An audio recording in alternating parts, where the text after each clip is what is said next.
Some men run from danger. Others have danger thrust upon them. And some, like Howard Hill, take up their bow and arrow and go in search of it. Whether he draws his bow against a swordfish in the waters of the Pacific, or the wild boar in its forest hideout, a constant menace to animal and man alike. And whether he braves the threat of this ugly, vicious brute, or the cougar waiting with its deadly fangs bared, ready to leap on its prey below, always his arrow hits its mark. For whatever the danger is, Howard is ready. And now, here on the shores of the calm waters off Key Largo, Howard Hill is ready to meet another dangerous adventure. Ready to meet, this time, the deadly and ancient man-killers that lurk in the waters of the reefs and canals of the Florida Everglades. Howard's sole equipment is a bow and arrow, a camera, and a young friend, a Seminole Indian boy named Mike Osceola, great-great-grandson of the famous Chief Osceola. Howard and Mike board the launch that's to take them on their hunt for the man-killers of the Florida waters. They're headed first for the islands off Key Largo. Who would guess to look across this peaceful sea that in those gently lapping waves lurks danger and sudden death? These islands are uninhabited except for birds. One of the greatest rookeries in the world is maintained here by the Audubon Society. Hundreds of thousands of birds live here, for it's the last stronghold of the rare American white curlew and the blue heron. This would be a paradise for any archer, except that here a $250 fine is the only reward for good marksmanship. On that high limb sits Papa Heron, acting as lookout. He guards the nest while Mama Heron goes shopping for food for Junior. And Junior, we must admit, looks like he could use a little. Now their launch leaves the comparative security of the islands and moves out into the open sea where Howard sights his first killer, the giant barracuda, the most feared fish in the Florida waters. It's Mike's first kill, though, and he demonstrates an ancient Seminole technique, the spear throw. This throw paralyzes the fish instantly, and Mike's able to bring him in without risk. If you're looking for man-killers in these parts, you don't have much time to rest. There's another just off port side, the famous leatherback soup turtle. And Mike's going to take him on, too, just to show off another example of Seminole technique. Watch out, Mike. He's no more friendly than the barracuda, and almost as dangerous. But Mike knows all about turtles. The Seminoles have long made their living capturing these 250-pounders. For not only does this fellow contain a good many bowls of soup for American dinner tables, his flesh is also a great delicacy and brings high prices in any market. Boy, Mike's really got an armful there. 250 pounds of fighting turtle. Watch how Mike holds him, how he keeps out of range of those powerful jaws. If he once relaxes his hold or gets in front of him, he's a goner. Hold him, Mike, he's raring. The turtle tries every trick he knows to throw that slim, lithe body from his back, but Mike's got a grip of steel, and he hangs onto that leatherback like a cowboy hangs onto a bucking bronco. Atta boy, Mike, bring him in. Howard's throwing him a rope, and can Mike use it? Remember this, fellows, the next time the little woman gets mad and goes home to mother and leaves you to struggle with the family can opener. Just stop feeling sorry for yourself and think of the trouble Mike's had getting his soup. There's certainly nothing wrong with this old Seminole method of bringing home the bacon. Up he goes, 250 pounds of helpless man-killer. But 2 man-killers in a day aren't enough. Not for Howard Hill. He's on the lookout for a third. But he doesn't have far to look. There's one swimming by now, just off our bow. A man-eating shark. No, that's not a gas mask Howard's trying on. It's an oxygen tank, such as you've never seen before, for it's Mr. Hill's own invention. With this handy little gadget, he's able to stay underwater for 30 minutes. Heretofore, an unheard-of feat unless he wore a regulation deep-sea diving suit. And this business-like head was another of his inventions, and designed for just such monsters as he's setting out to meet. And maybe you think this doesn't take nerve, for the shark has long been the terror of the Florida coast, sometimes swimming within a few feet of shore. And if he's hungry, human flesh makes a nice change from his usual fish diet. Looks like Howard's just asking to be cut up into hors d'oeuvres. Here, millions of fish live. The beautifully striped angelfish, the incongruous sheep's head, groupers and grunts, parrotfish and triggers, fish of every conceivable shape and color. And when it's Mr. Shark's dinner time, this is where he's most likely to be found. Mike and the boatman grab the glass-bottom bucket and rush to the side of the boat so they can watch. And we'll watch, too. This is the first time pictures have ever been taken underwater in these shark-infested reefs. Yep, here he comes. And is he surprised? He gets a load of Howard and swims back for a second look. It's a new experience for Mr. Shark. He's being stalked for a change, and he doesn't like it either. Say, listen, Howard, if you're not nervous, we are. Brother, you'd better draw that bow or it won't be long now. Wow, a bullseye the first time. And a good thing, too. But the shark can still swim, and if Howard has missed a vital spot... No, he's weakening. Howard didn't miss after all. Yes, he's a dead fish now. But now to get that monster up to the surface and in the boat. Believe me, that'll be a tough job. Hey, what is this? Superman stuff? No, underwater a fish weighs very little, and even a 300-pounder like this fellow can be carried easily with one hand. Not a bad haul for one day, is it? 3 of the deadliest inhabitants of the sea. The barracuda, the leatherback turtle, and the man-killing shark. But still, Howard is not content, and the next day he and Mike go on another hunt, this time for alligators, up the winding canals of the Everglades. And because this is Mike's home territory, he wears the ancient Seminole costume, which some of the more remote tribes, even today, have not discarded. And Mike's method of travel is as ancient as his costume. This is what's known as poling a boat. It's propelled through the water by a pole which reaches to the coral surface of the canal. The canoe itself is cut out of a single cypress log and draws only about 3 to 4 inches of water. A good poler can make about 7 or 8 miles an hour. A good thing Howard's not in a hurry.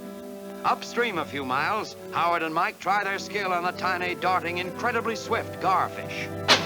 Good shot, Howard. Believe me, only the most expert archer could have hit that small, fleeting target at one shot. For the garfish is a close relative of the flying fish and capable of almost lightning-like speed. Deeper into the Everglades, Mike poles their dugout canoe, where the alligators make their home. And as the boat drifts by, the huge reptiles wake and slip silently into the water and follow in the wake of the boat. A grim convoy. Hey, what are you doing, Howard? This is no time to stand, not in that shell. Watch out! Uh-oh, there it goes. Oh, man, what a place and what a time to upset a boat. You guys better swim to that shore and swim fast. Look out, Mike, that big fellow's right behind you. Look out! Look out! That canal isn't very wide, but to Howard and Mike right now it looks as broad as the Pacific, and a lot more dangerous. Watch it, Mike. That alligator's creeping up. Only a length more to go, Mike. Keep swimming. Oh, that was close. Brother, string that bow and aim straight. A direct hit straight between the layers of hide. And maybe you think killing an alligator at one shot isn't something to brag about. For the alligator is about the toughest critter to kill you can find anywhere. Even gunshot rarely penetrates that thick hide. Look at him. That's a hunk of reptile. A good husky 12-foot alligator has jaws like a steam shovel, and a pile-driver tail that packs the wallop of 6 mules, and a bellow that can be heard 5 miles. Not exactly the kind of guy a fellow alone and unarmed would enjoy meeting on a dark night. Oh, what big teeth you have, Grandma. And no wonder, for these fellows sometimes live to be over 1,000 years old. And in that time, they grow 22 different sets of teeth. But one alligator, more or less, doesn't frighten Howard and Mike. Trouble is what they're looking for. And in this part of the country, it's one thing they're sure to find. Uh-oh, Mike spotted another fellow. He calls to Howard to come and look. But this time, he says, this gator's on him. Alligator hunting, like turtle fishing, has always been the mainstay of the Seminole Indian. And as alligators are worth more alive than dead, the Seminoles have perfected a technique of capturing them that's well worth watching.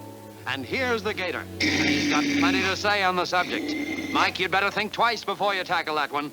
By gosh, Mike's gonna wrestle him. And there he goes after him, Mother Hubbard and all. Maybe you think that doesn't take courage. To tackle a live and very mad alligator with your bare hands. It may be sport to Mike, but it looks like suicide to me. One blow of that lashing tail and there'll be one less Seminole in the Everglades. And if Mike should lose his grip on those powerful jaws, he'd be snapped in two like a matchstick.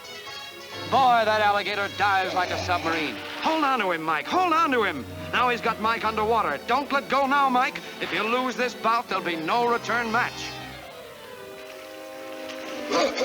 Now he's up. Now he's down. Hold on to him, Mike. Hold on to him. That's the orneriest, meanest match partner a fellow ever had. Watch it, Mike. That's better. Ride him easy. He's tricky. Keep out of the way of that tail and hold on to those jaws. Look at that gator try to hold Mike under the water. Brother, what a fight. Attaboy, Mike, you're holding him. Attaboy!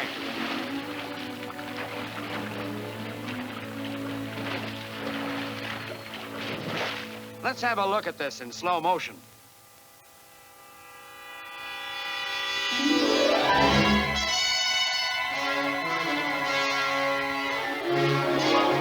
Now we can see what Mike's really up against.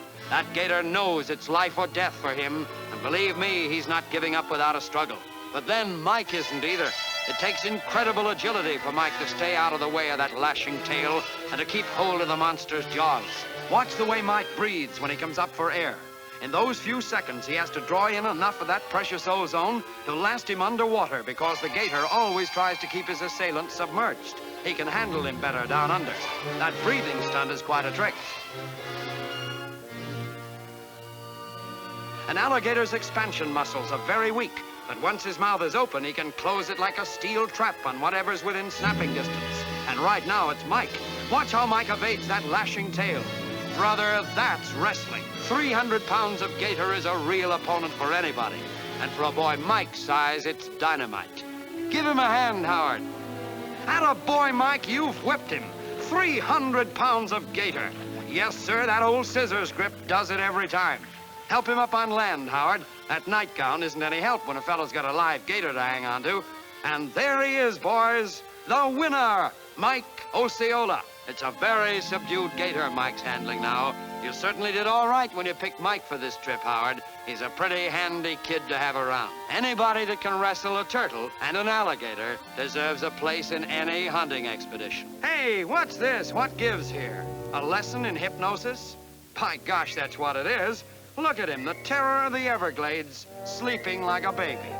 Just remember that, folks, the next time you meet an alligator. All you have to do is turn him over and rub his tummy, and you'll not need to worry about a thing. That is, until he wakes up again. When that baby wakes up, it's a good idea to have him well under control because he'll be plenty mad. And don't get any idea that just because Mike's licked him and there's no fight in him at the moment, he's not a mighty dangerous enemy.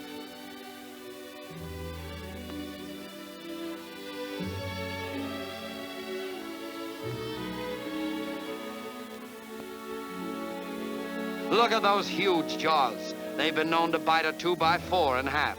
And given the opportunity, he can lop off your leg or arm as quick as you can say Schenectady. And he'll attack his victim regardless whether he's hungry or not.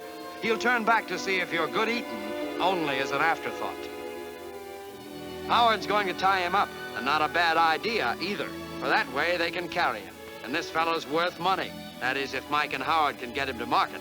Believe me, he's some load. It takes the two of them to carry this belligerent descendant of prehistoric reptile to their canoe.